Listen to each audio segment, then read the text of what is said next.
Mais um domingo na casa do Senhor, um domingo do Senhor. Ele é bom o tempo todo, amém, irmãos? Irmãos, vamos abrir nossas Bíblias lá no Antigo Testamento, no livro de Juízes, capítulo 17.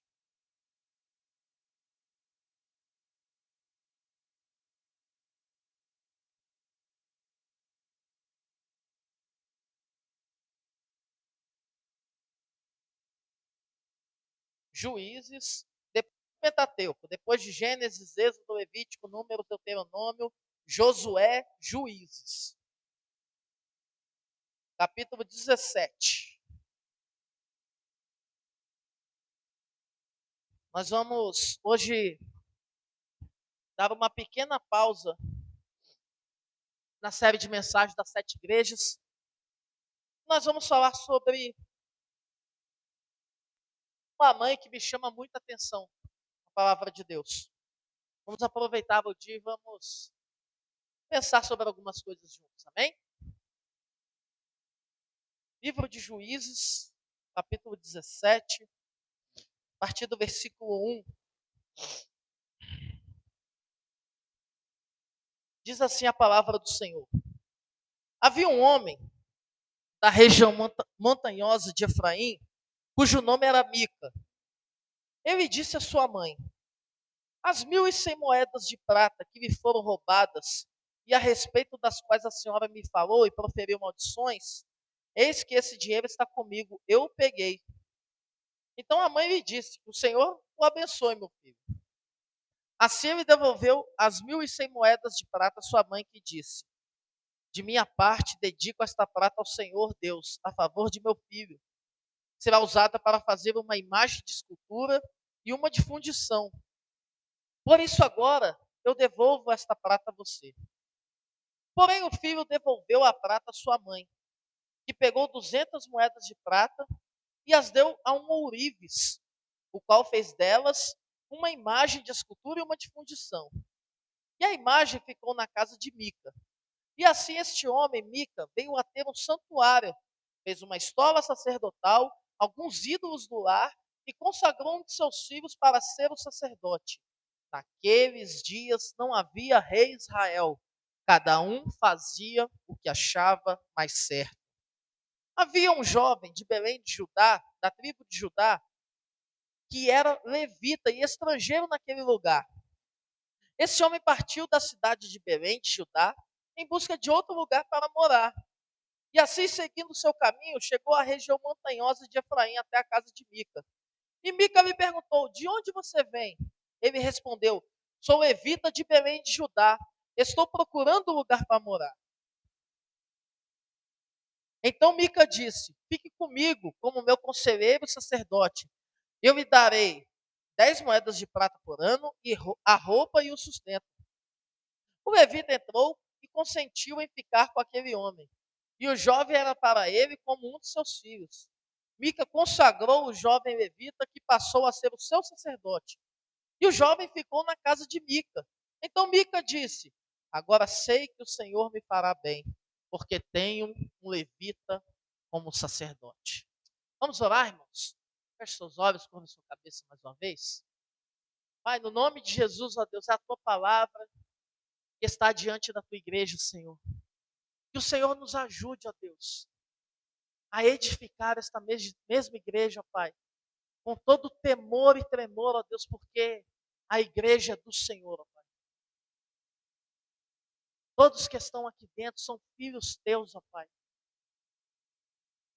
E que o Senhor fale ao coração deles, não somente aquilo que o Senhor, ó Deus, que seja falado nessa noite, aquilo que o Senhor quer falar, ó Pai.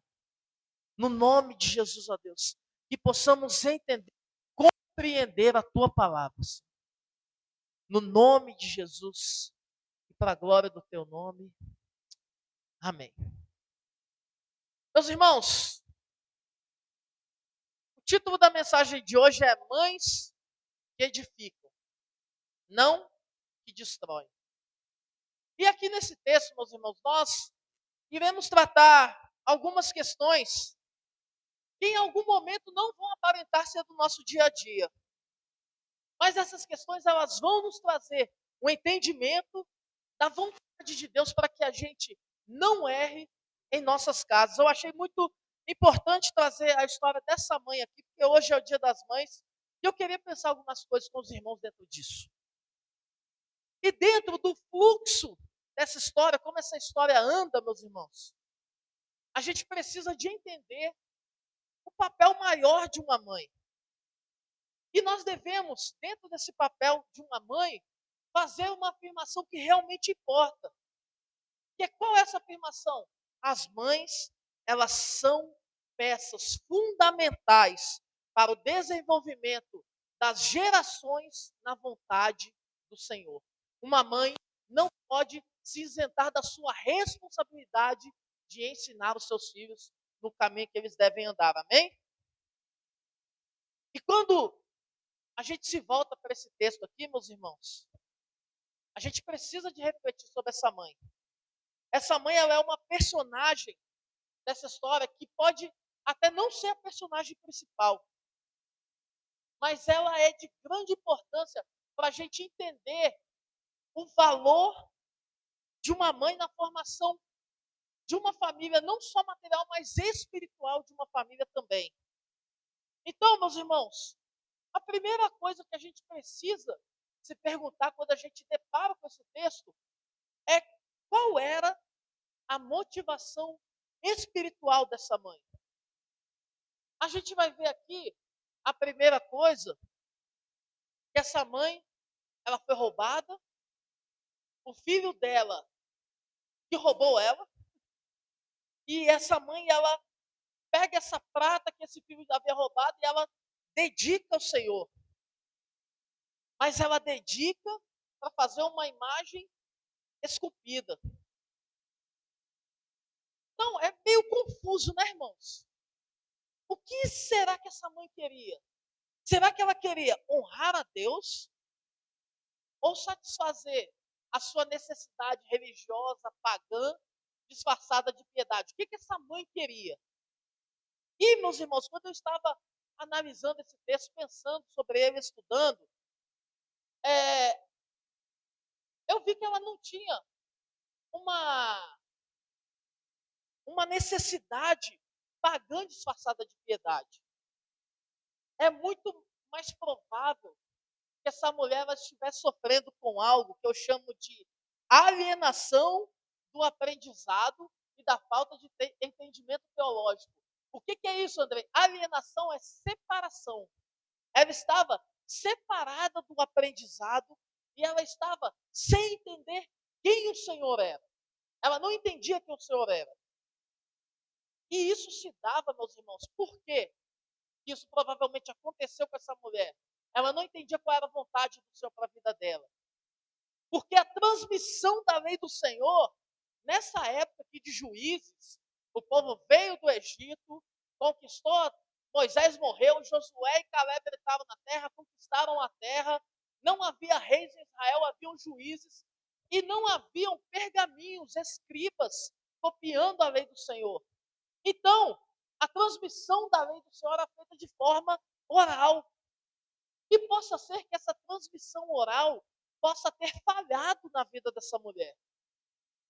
E quando, meus irmãos, as verdades do Senhor, elas são transmitidas de forma incompletas, ou elas são omitidas, a gente já transgride a vontade do Senhor naturalmente.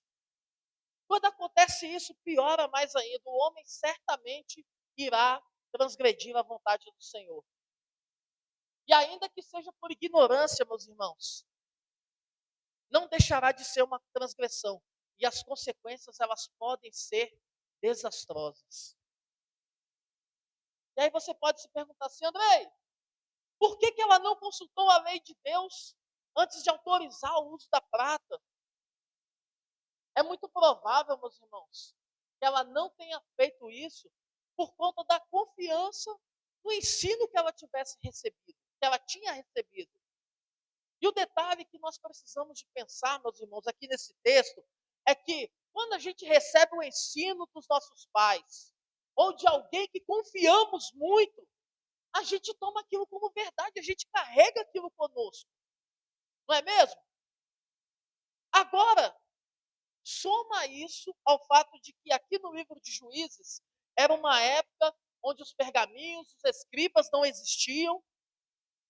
Para quê? Para que o ensino da vontade de Deus fosse conferido, fosse amplamente divulgado. Além disso, meus irmãos, esse livro também é muito claro em dizer que cada um nessa época aqui fazia o que bem queria. No versículo 6 você vai ver isso. E todos esses detalhes, meus irmãos, não isentam essa mulher da culpa. Porque ainda assim, com todo esse diagnóstico contra, ainda assim havia o tabernáculo em Siló e haviam sacerdotes ensinando a palavra de Deus. E ela não estava distante de Siló, porque ela se encontrava na região montanhosa de Efraim. E lá era onde estava. Obrigado, Sibeli. E lá era onde estava o tabernáculo do Senhor. Amém? E saber dessas informações, meus irmãos,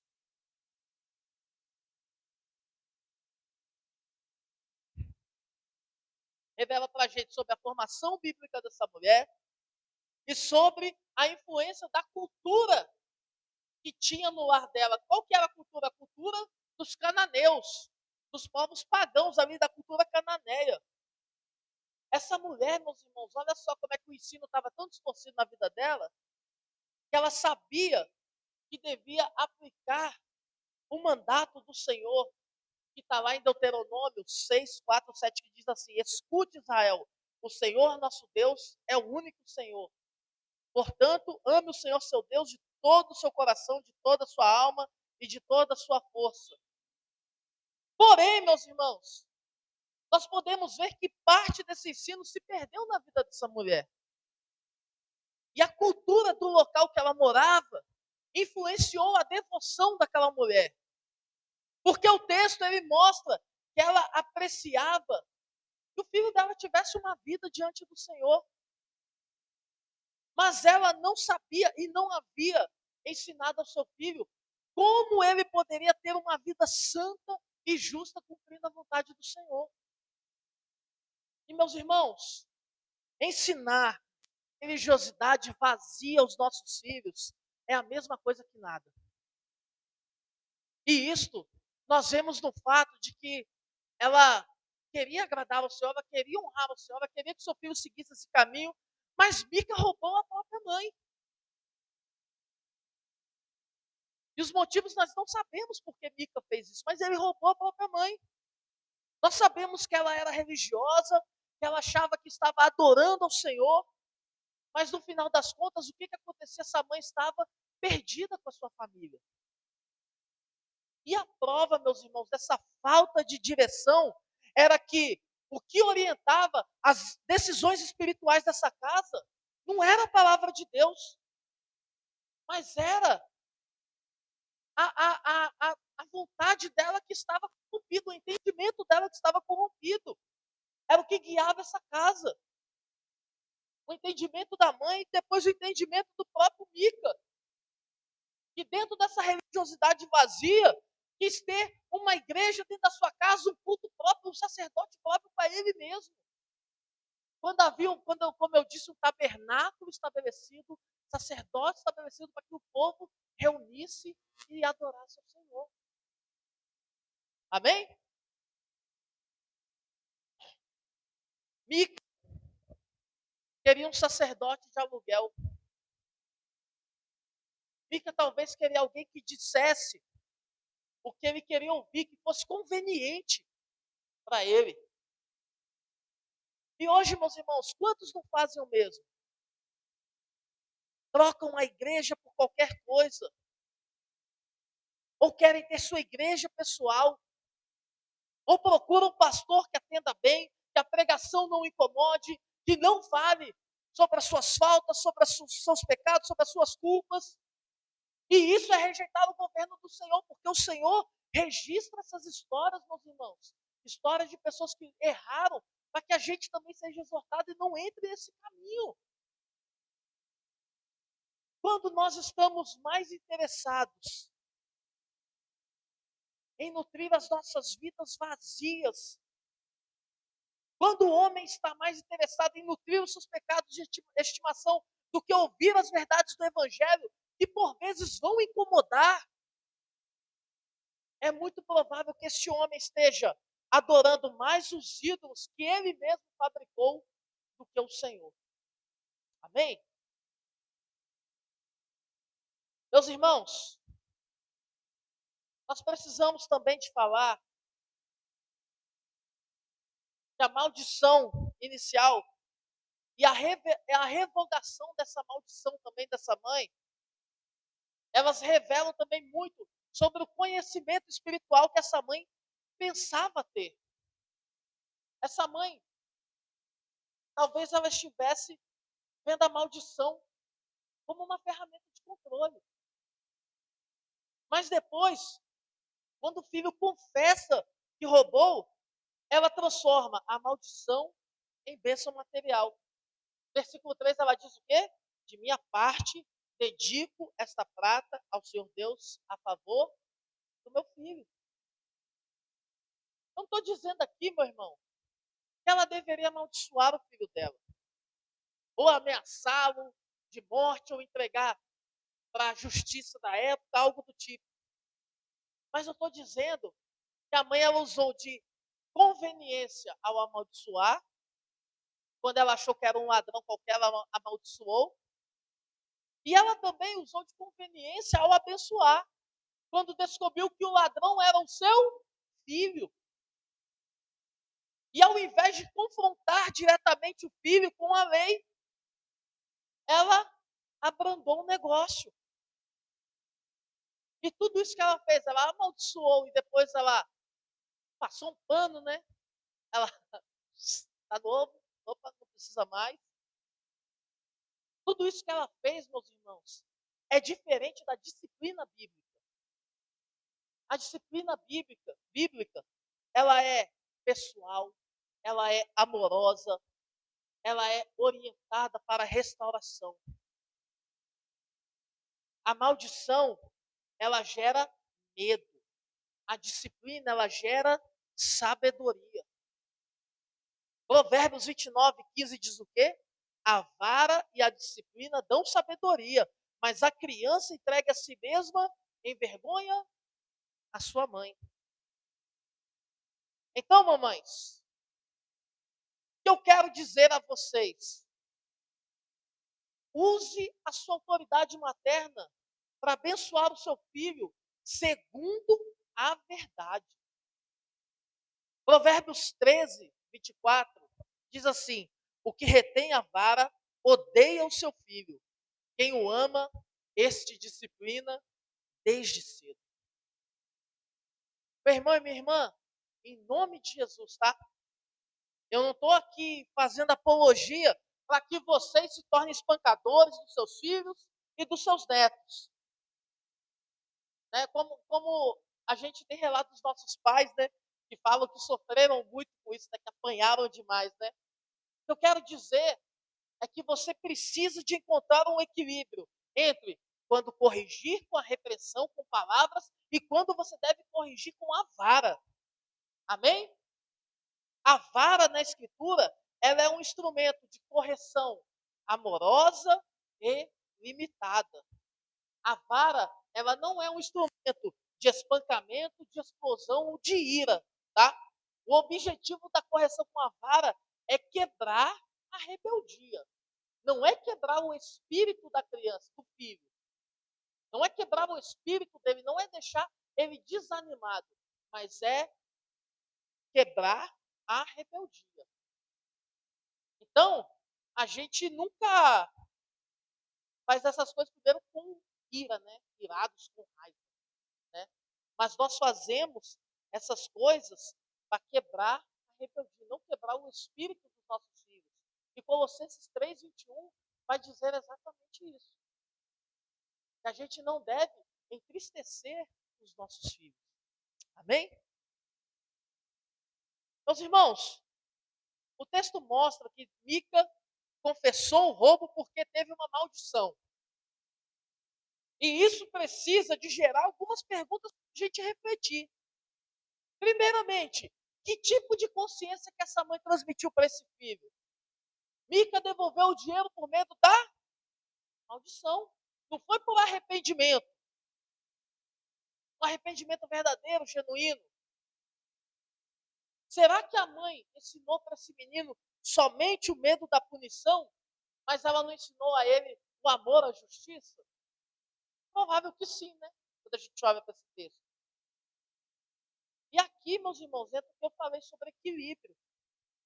Ainda agora, né? A gente não corrige para punir, a gente corrige para aplicar justiça. Punição sem justiça é vingança, é ira derramada.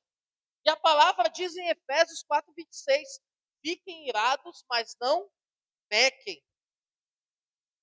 Irmãos, o que que nós precisamos ensinar para os nossos filhos? Que todas as nossas ações, elas terão consequências. Isso serve não só para os nossos filhos, mas para toda a igreja. Gálatas 6:7. Não se enganem, de Deus não se zomba, pois aquilo que a pessoa semear, isso mesmo ela colherá. Se não formos ensinados, e se a gente não ensinar no caminho da justiça, como que a gente vai ter filhos que amam o Senhor de todo o coração? Se os nossos filhos crescerem sem limites, sem temor e reverência, como nós seremos pessoas que têm um bom testemunho da bondade e da justiça do Senhor diante desse mundo? E isso é tão sério, meus irmãos, que governar bem a nossa família é até critério para ser um presbítero e um pastor da igreja. Paulo vai falar isso a Timóteo na primeira carta, no capítulo 3, versículo 4 e 5. O testemunho da família é algo muito sério, irmãos. E hoje eu estou falando das mães, mas no dia dos pais eu vou pegar os pais. E essa mãe, infelizmente, ela demonstrou o quê? Uma falta de sabedoria e de entendimento gigantesco da palavra. Ela demonstra uma falta de discernimento diante do absurdo que o filho dela tinha cometido. Como que essa mãe reagiu quando o filho finalmente confessou? Ela disciplinou ele por roubar? Não. Ela pegou o dinheiro roubado, ela passou um pano, ela consagrou, disse que consagrou o dinheiro ao Senhor. E para piorar, meus irmãos, olha só, para piorar, ela destinou o dinheiro para idolatria. Ela quebrou o segundo mandamento. Êxodo 24, não faça para você imagem de escultura, nem semelhança alguma do que há em cima no céu, nem embaixo na terra, nem nas águas debaixo da terra.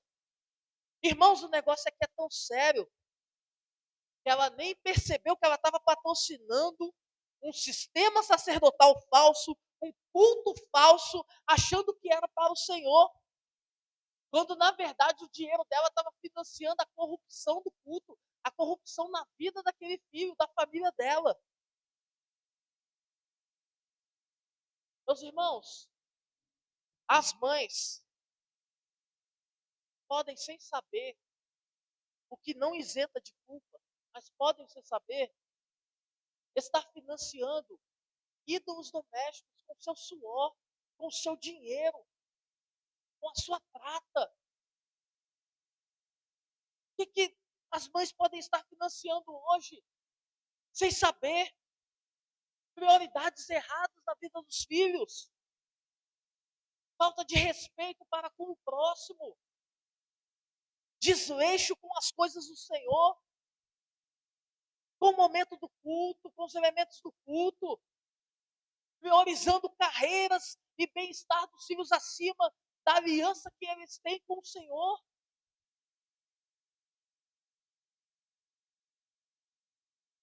Então, irmãos, agora a gente precisa de fazer um contraste de todos os erros dessa mãe que estava cometendo todas essas coisas com aquilo que é um ensino bíblico verdadeiro para a nossa vida e para as nossas famílias e para a nossa igreja.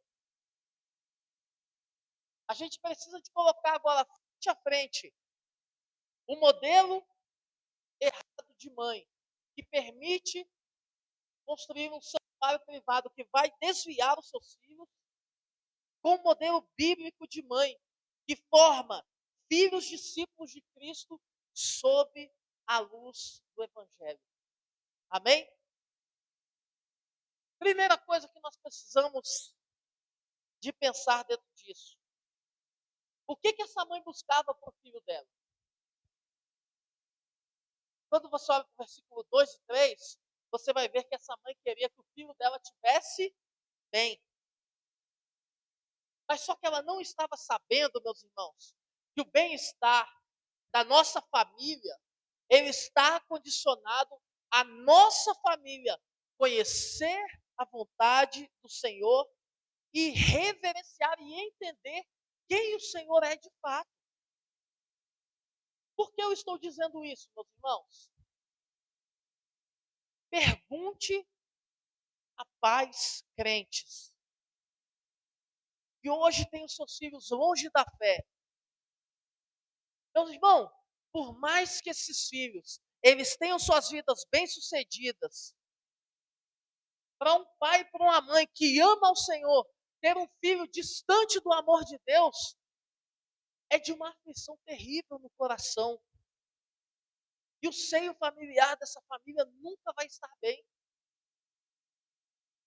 Meus irmãos, eu me lembro que eu fui criado dentro da igreja e quando eu resolvi pegar as minhas coisas e sair do caminho do Senhor, meus irmãos, minha mãe passou bons anos em depressão por conta disso. Porque nada estava bem. Ela queria que eu estivesse bem, mas ela sabia que o caminho que eu estava trilhando não era bom. E quando, meus irmãos, a gente não ensina corretamente, quando a gente não cria os nossos filhos segundo a vontade de Deus, é muito provável que haja um distanciamento do Senhor. É muito provável que esses filhos venham mais a se distanciar do que a amar ao Senhor. Então não basta, meus irmãos, a gente querer somente o bem dos nossos filhos. A gente precisa de investir na vida de nossos filhos com o Senhor. Nós precisamos de guiá-los no caminho. Nós precisamos de orar juntos com Ele. Nós precisamos de fazer devocional junto com eles. Nós precisamos de ler a Bíblia junto com eles. Nós precisamos de ensiná-los em todo o caminho do Senhor. E nós precisamos de ser exemplos na vida deles, irmãos. Nossos filhos precisam de nos ver orando. Nossos filhos precisam de nos ver lendo a Bíblia. Nossos filhos precisam de nos ver.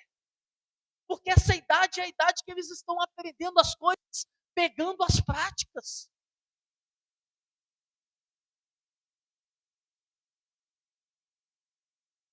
Meus irmãos, para guiar os nossos filhos no caminho do Senhor, nós precisamos também de estar andando corretamente nesse caminho. Amém? Segundo ponto, o que uma mãe deve considerar como bem para a sua casa? Primeira coisa que uma mãe, mamães, vocês precisam de considerar como princípio fundamental para que as famílias de vocês sejam estruturadas, o princípio que se encontra em Provérbios 1:7. O temor do Senhor é o princípio do saber, mas os insensatos desprezam a sabedoria e o ensino. Irmãos, existem áreas da nossa vida onde a gente pensa estar agradando a Deus. E muitas vezes, Deus está em silêncio para conosco, porque a gente acha estar agradando a Deus, mas a forma com que achamos que estamos fazendo isso está errada. A gente não pode viver como no período dos juízes, sabe? Que cada um fazia o que bem entendia. Meu irmão, não é assim. Sabe? Deus levantou uma igreja. Deus levanta pastores, presbíteros, diáconos. Deus nos deu a sua palavra. Para quê? Para que a gente não ande perdido. Para que a gente não ande segundo as nossas vontades, segundo aquilo que a gente acha, mas segundo o que a palavra de Deus nos orienta. O que faltava a essa família para que o culto fosse verdadeiro? Para essa família não faltava obediência ao Senhor, sabe? Eles queriam obedecer ao Senhor. O que faltava era conhecer o verdadeiro ensino. O ensino da palavra em sua totalidade. E o quê? Se submeter a esse ensino. E isso é muito triste, meus irmãos, sabe? Eles queriam honrar ao Senhor, mas desconheciam a forma como o Senhor queria ser honrado. E eles se deixaram levar pela cultura de sua época, pela influência cananeia de adoração. E os cananeus representam aqui na palavra o mundo, a falsa religião. Nós não podemos deixar a falsa religiosidade influenciar na nossa devoção, nossa e de nossa família com o Senhor. E esse desvio, meus irmãos, é tão pesado que chegou a ponto de Mica fazer o quê? Mica viu um levita passando pela sua cidade, ele contratou esse homem para ser o seu sacerdote particular. E isso aqui dava outra pregação, tá? Isso aqui dava outra pregação dos estelionatários da fé. Eu não vou falar sobre isso agora. E Mica, o que ele faz fazendo isso? Ele rejeitou o sacerdócio que estava instituído por Deus da família de Arão. Os levitas, eles eram auxiliares do sacerdote, mas o sacerdócio ali, no período dos juízes, era da família de Arão. E, meus irmãos, se a gente para pensar, quando a gente traz uma aplicação para a nossa época, é a mesma coisa hoje, irmãos. Quando a gente diminui o significado do culto, quando a gente diminui o significado do dia do Senhor, da adoração, quando substituímos o culto público pelas pregações da internet, quando a gente não ensina os nossos filhos a se comportarem tanto na vida social, pessoal, quanto no culto de maneira digna e reverente. Porque o Rei do Universo ele está aqui no nosso meio, meus irmãos. Hebreus capítulo 12, 29, meus irmãos. Eu não estou falando de Antigo Testamento, não, estou falando de Novo Testamento. Apresenta o Senhor como fogo consumidor. Nós devemos ter um espírito de reverência diante do nosso Deus e ensinar isso para os nossos filhos.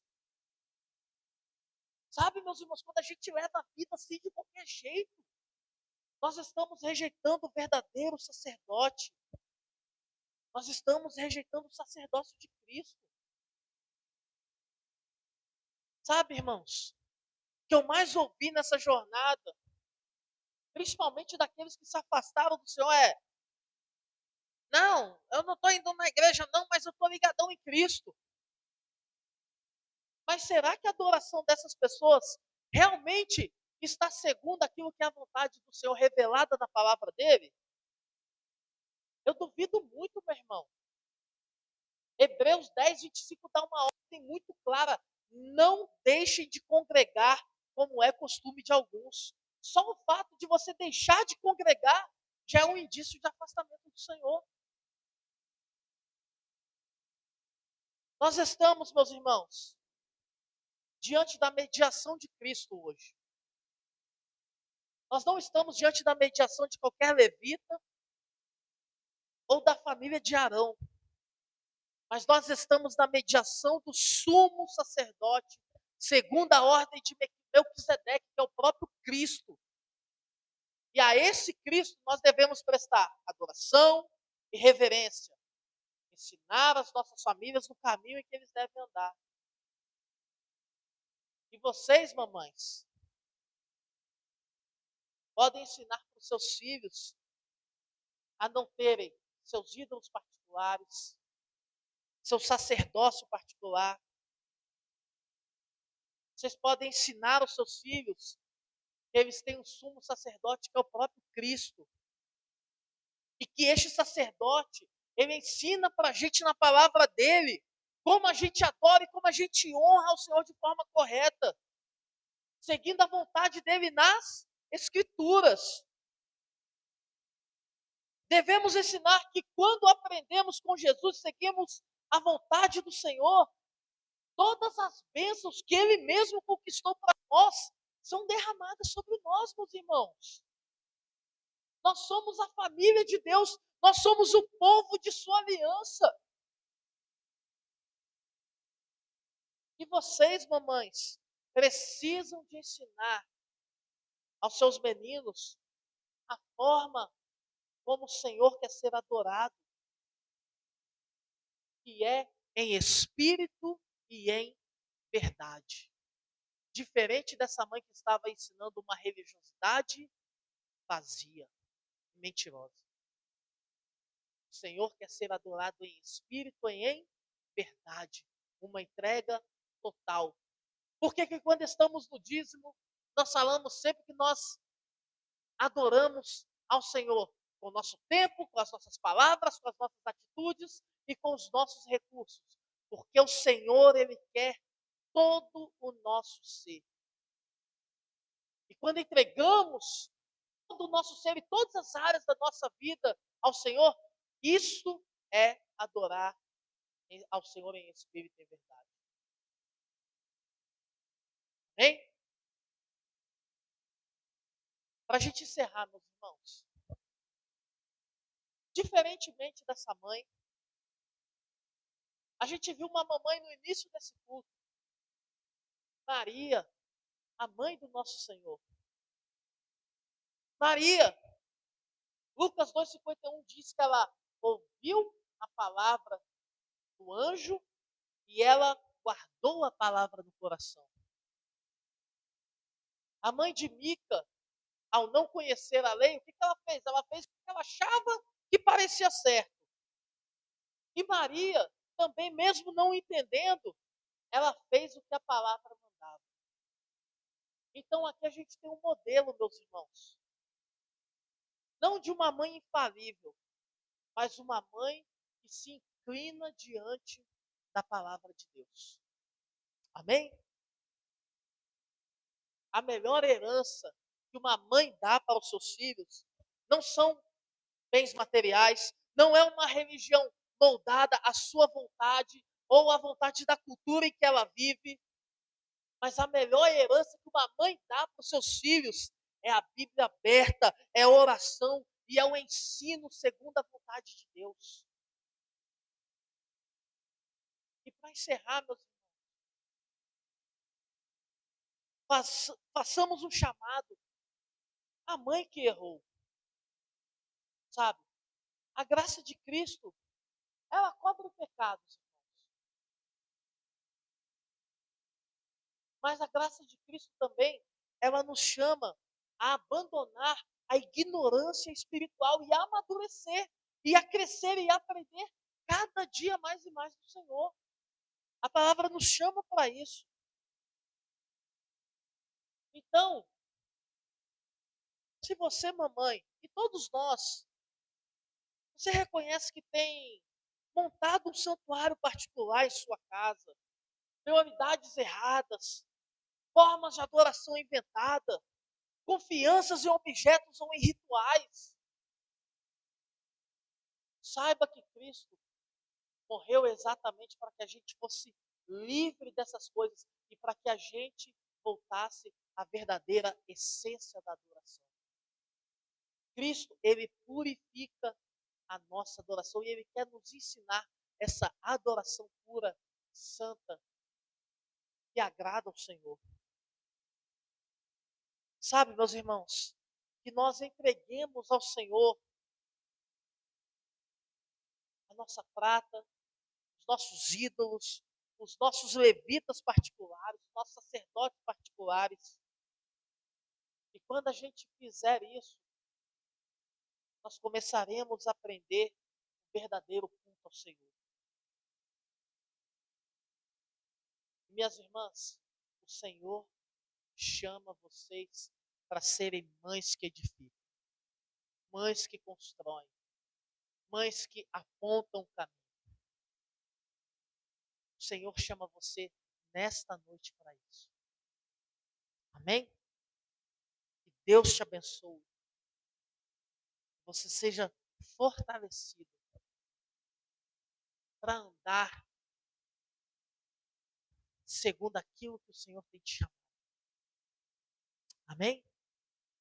Vamos ficar de pé?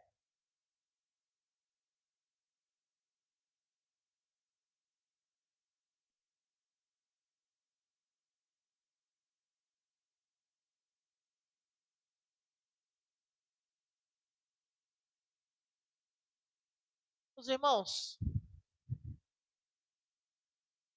me veio agora o coração, a vontade de cantar aquela canção. Estou voltando à essência da... Os irmãos conhecem? Me veio o coração agora. Vamos cantar ela? Vamos. Deixa só eu achar a cópia aqui que a gente canta.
Quando a música esmorece, o resto desaparece.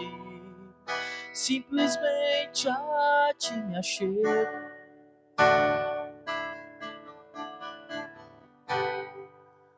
ansiando oferecer algo de valor para abençoar teu coração.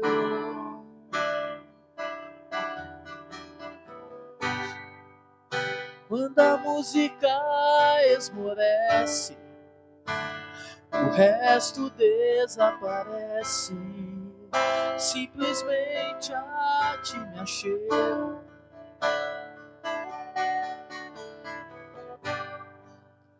ansiando oferecer algo de valor para abençoar teu coração.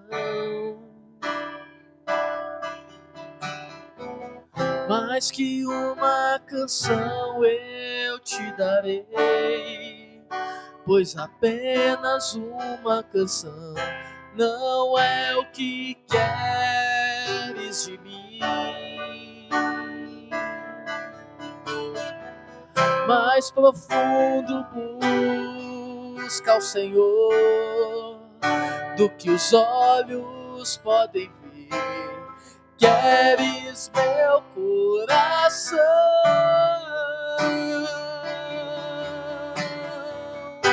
Estou voltando à essência da adoração, e a essência és tu,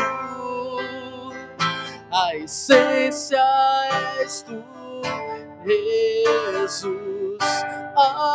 Me perdoa pelo que eu fiz dela, quando a essência és tu, a essência és tu, Jesus.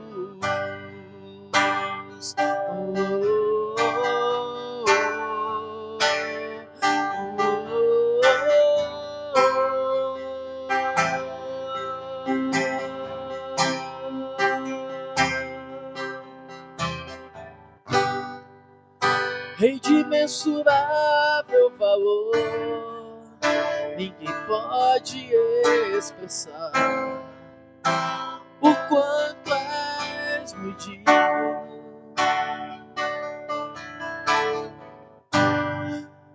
Embora eu seja pobre e fraco, tudo que tenho é teu, cada fôlego meu. Mais que uma canção eu te darei, pois apenas uma canção não é o que queres de mim. Mais profundo busca o Senhor do que os olhos podem ver. Queres meu coração,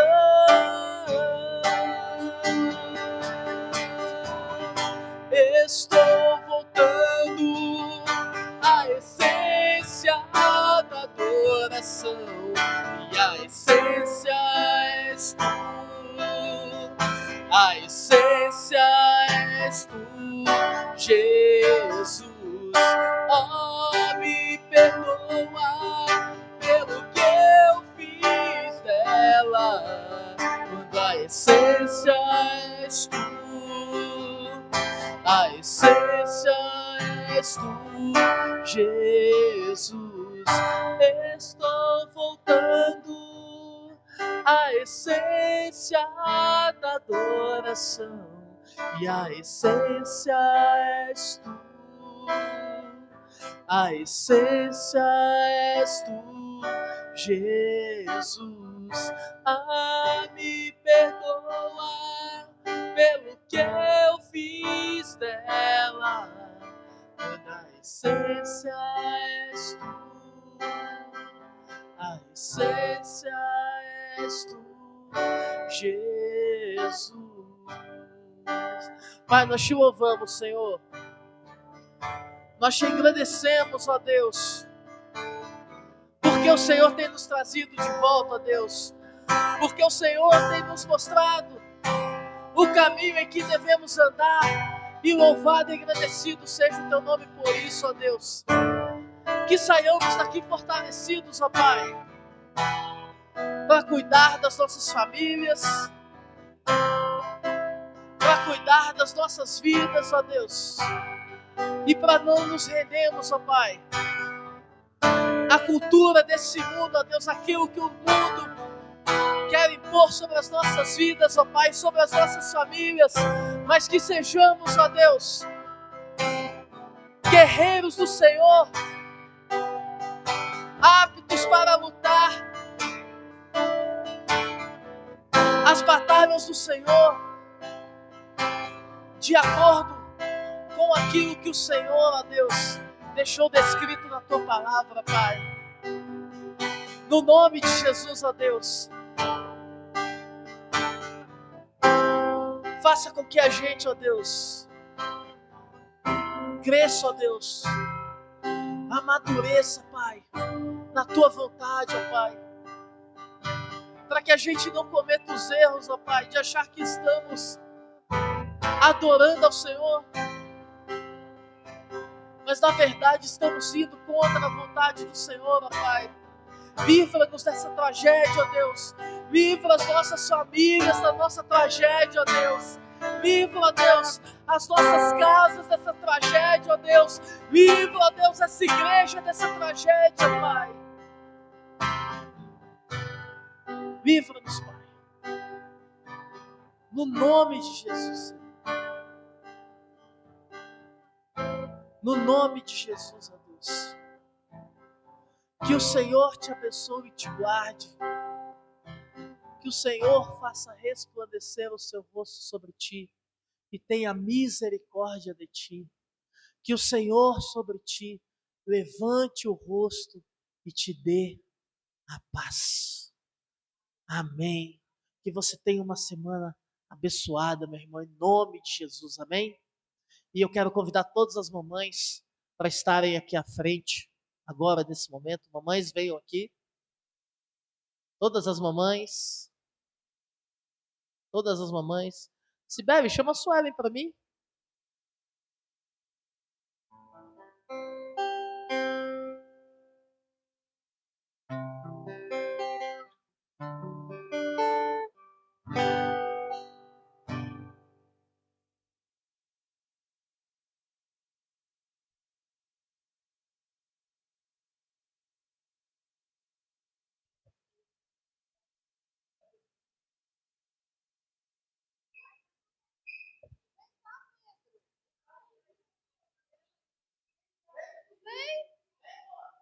Paz.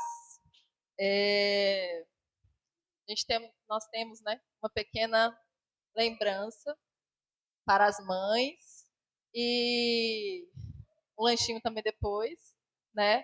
Mas a gente louva a Deus, né? Porque Deus tem sido nosso sustento, nosso guia, né? E não fosse por Ele, seria de nós, né? Mas Ele nos deu essa missão e Ele tem todo o recurso, né? Disponível para que a gente possa semear a verdade, a vida, né? Caminho dele na vida dos nossos filhos. Glória a Deus por isso. E para encerrar esse momento, eu pedi para o Arão, para ele fazer uma oração pelas mães. Não sei se você vai ter coragem. Vamos ver.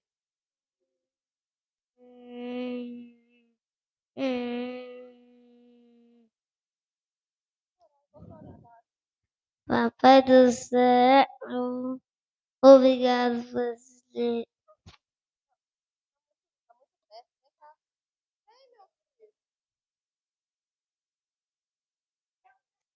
Juan, ora. Ah, a Giovana vai orar. Papai do céu, muito obrigada por esse dia. Que o Senhor hoje abençoe essa igreja. E hoje nós estamos aqui, de todo mal dessa igreja. E de todo mal, abençoe essa igreja. Obrigada pelo Senhor me ensinar tantas glórias que eu não tinha mais aprendido. E que eu sinto falta dessa igreja. Que não Jesus, amém.